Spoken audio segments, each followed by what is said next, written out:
Bonjour les amis, ou bonsoir.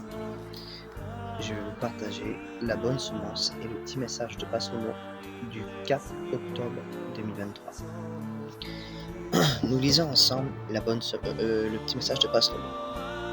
Quand vous serez tenté, Dieu vous donnera la force de le supporter et les moyens d'en sortir. 1 Corinthiens 10-13. Dieu combat à tes côtés. Tiens bon. Amen.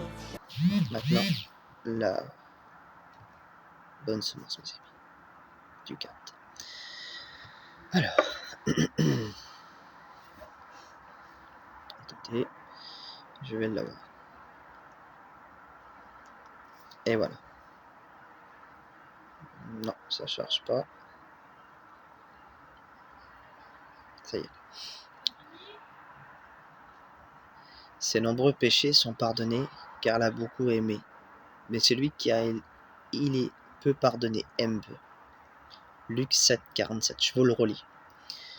Ses nombreux péchés sont pardonnés, car elle a beaucoup aimé. Mais celui à qui il est peu pardonné et aimé peu. Si quelqu'un est en Christ, c'est une nouvelle création. Les choses vieilles sont passées. Voici toutes choses sont faites nouvelles. 2 Corinthiens 5 à 17. Miséricorde divine dans le couloir de la mort. Edgardo est venu à pied du Guatemala aux États-Unis à l'âge de 16 ans. À 21 ans, il a été condamné à mort pour le meurtre d'un policier suite à un vol à main armée. Il est aujourd'hui 50 et en vie dans une prison hautement gardée en Californie. C'est dans le couloir de la mort que Edgardo a découvert la miséricorde de Dieu.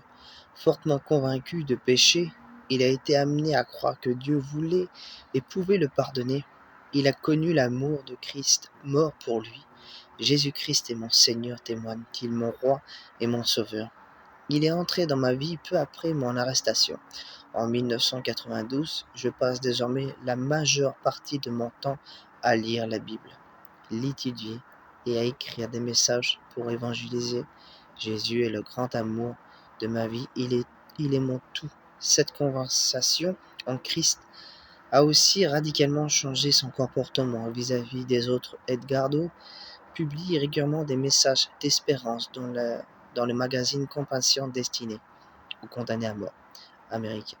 Il s'est fait le porte-parole de ses camarades dans un article intitulé « Ses nombreux péchés sont pardonnés, car elle a beaucoup aimé ». Il a décrit les difficultés des condamnés à mort à croire en Dieu et qui s'entendent exclus pour toujours de la société. Quel que soit leur effort pour devenir meilleur, Edgardo confie à la source de son espérance. Ce n'est pas parce que je suis bon, noble et généreux que j'aime les autres, c'est seulement par la grâce et l'amour avec laquelle le Christ m'a aimé et pardonné que je suis en mesure maintenant de l'imiter. Amen. Que le Seigneur vous bénisse pleinement, mes amis.